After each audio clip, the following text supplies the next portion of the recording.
పేద వర్గాలకు ఆశాజ్యోతిగా నిలిచిన మహోన్నత వ్యక్తి బంగువీటి మోహన్ రంగాని పలువురు భక్తులు కొనియాడారు.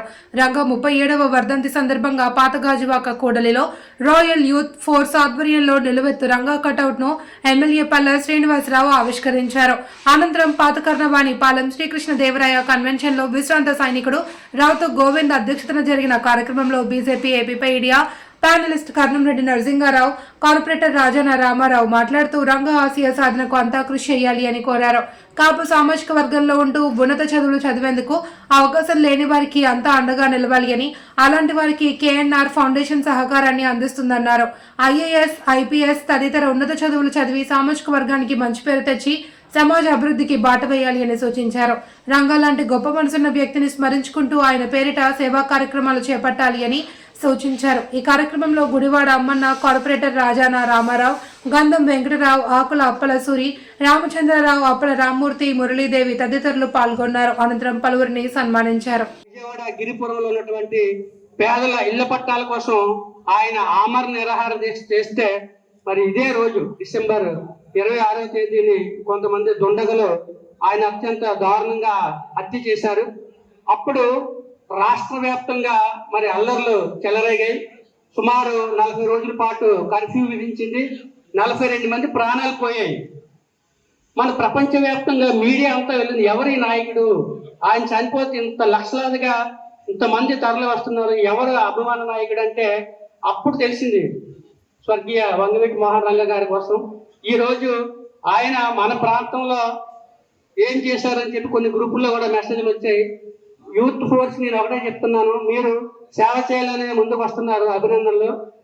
కానీ కాపు కులంలో కొంతమంది ఇలా కనిపించి అలా వెళ్ళిపోయే వాళ్ళ పేరు చెప్పుకొని వాళ్ళకి చెడ్డ పేరు తీసుకొస్తున్నారు.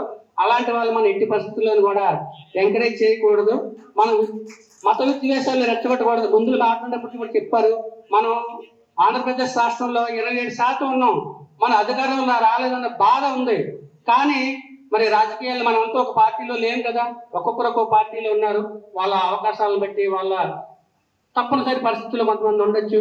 కానీ ఎప్పటికైనా సరే రాజ్యాధికారం సాధిస్తేనే మన కాపు కులానికి న్యాయం జరుగుతున్నది, అది అందరికీ తెలిసిన విషయమే. ఇప్పుడు కూటమి ప్రభుత్వంలో కూడా మన డిప్యూటీ సీఎంగా పవన్ కళ్యాణ్ గారు ఉన్నారు. మరి కేంద్రంలో రాష్ట్రంలో కూడా కూటమి ప్రభుత్వం ఉంది.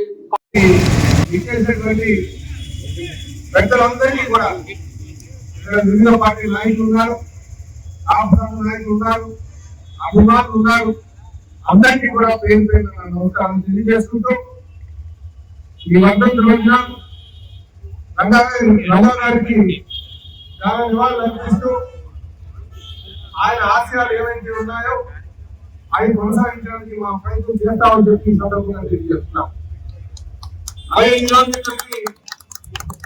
ముఖ్యంగా మా జనసేన నాయకులు గోవింద్ గారు, అలాగే రాయల్ యూత్ వారు, మా కాపు సోదరులు పెద్దలు అందరూ కూడా ఈరోజు ఇక్కడ ఉన్నారు.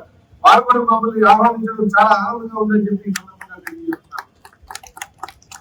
అలాగే ఎవరైనా సరే రాజకీయాల్లో హత్యా రాజకీయాలను ప్రోత్సహించకూడదు.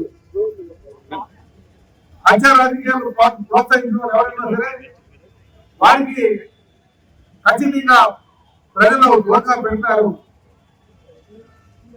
కనుక మనందరూ కూడా స్వచ్ఛమైనటువంటి రాజకీయాలను తీసుకెళ్లాల్సిన అవసరం ఉంది. అటువైపే మేము ప్రయాణం చేస్తున్నామని చెప్పి ఈ సందర్భంగా తెలియజేస్తూ, అలాగే ప్రజాస్వామ్య విలువలు ఎవరైతే గౌరవిస్తారో వాళ్ళ పక్షాన్ని ప్రజలు ఉంటారన్న ఉద్దేశం చెప్పి ఈ సందర్భంగా తెలియజేస్తాం. ఖచ్చితంగా మరొకసారి నేను రంగా గారి ఆశయాలు ఏవైతే ఉన్నాయో అది కొనసాగించే విధంగా నేను నా ప్రయత్నం చేస్తానని చెప్పి సభాముఖంగా తెలియజేస్తూ అందరికీ కూడా పేరు పేరు నమస్కారం తెలియజేస్తాను.